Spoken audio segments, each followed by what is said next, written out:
Back in the 1920s, 30s and so forth, the Howard University's music department had an annual music series that usually invited someone famous every year to come and perform in Washington. In 1939, they chose Marian Anderson, an African-American opera singer who had been hailed by many in the industry as being a one-in-a-million voice. Since a lot of people anticipated this show, Howard University had no choice but to search for a larger avenue that could accommodate everyone. So in January 1939, Howard University petitioned the Daughters of the American Revolution to use the Washington DC auditorium called Constitution Hall for the concert, which had been scheduled to be over Easter weekend that year. Constitution Hall was built in the 1920s to house the DAR's national headquarters and host its national conventions. It seated 4,000 people and was the largest auditorium in the capital. As such, it was the center for the city's fine arts and music events. Now, the Daughters of the American Revolution, unsurprisingly, said no because they had an unwritten white performers only policy, and despite pressure from the press, other great artists, politicians, and a new organization called the Marian Anderson Citizens Committee, the DAR held fast and continued to deny Anderson use of the hall. As the controversy grew, however, First Lady Eleanor Roosevelt, who was a member of the Daughters of the American Revolution herself, decided to take a stand. Right away, she addressed the issue in her My Day column, which was published in newspapers across the country at the time, where she vehemently denounced the decision by the DAR and announced her resignation from the organization, effective immediately. In her letter to the DAR, Roosevelt wrote, "I am in complete disagreement with the attitude taken in refusing Constitution Hall to such a great artist. You had an opportunity to lead in an enlightened way, and it seems to me that your organization has failed." She added, "To remain as a member implies approval of that action, therefore I am resigning." And that wasn't it. She decided to do something even more grandiose. When the King and Queen of England visited United States that year, she invited Anderson to perform at the White House and also personally presented the Spin Gun Medal to Marian Anderson at the 1939 National Convention of the NAACP.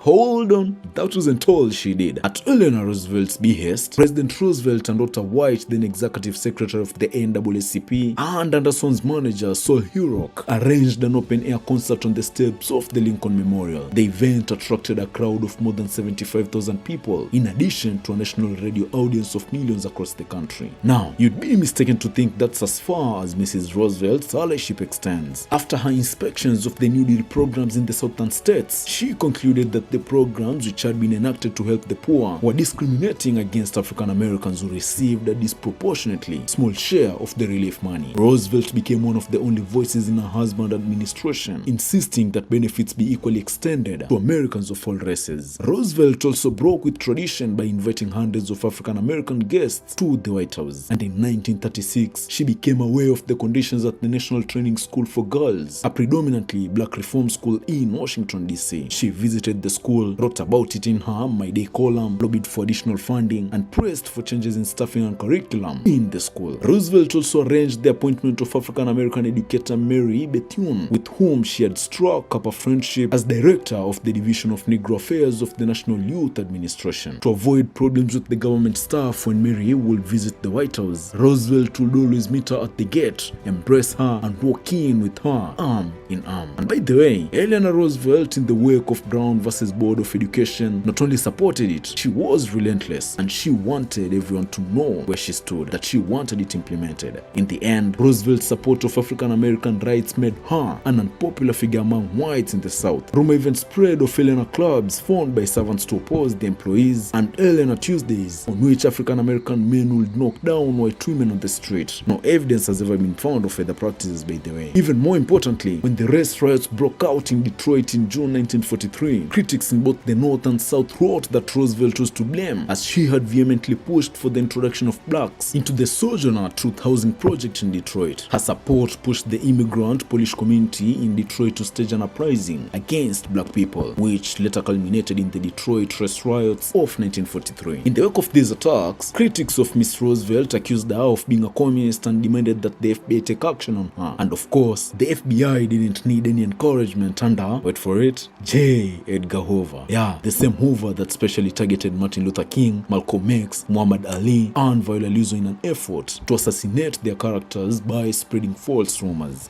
J. Edgar Hoover, according to one researcher, said that Mrs. Roosevelt must have had some Negro blood in her. That's actually funny considering J. Edgar Hoover's grandparents and great-grandparents were black people. Anyway, none of these deterred the First Lady. In the end, the FBI was anti-Eleanor Roosevelt, investigated her over and over, and she knew it, but she held her ground. And the more they fought against her, the more she became sensitized to the plight of black people. It's important to point out that Eleanor Roosevelt wasn't a perfect ally, as she usually refrained from giving her support anytime the civil rights movement adopted quote-unquote radical stances such as the March on Washington in 1941. However, there is no denying that she went above and beyond the national standard at the time in support of black people, women, and all other minorities.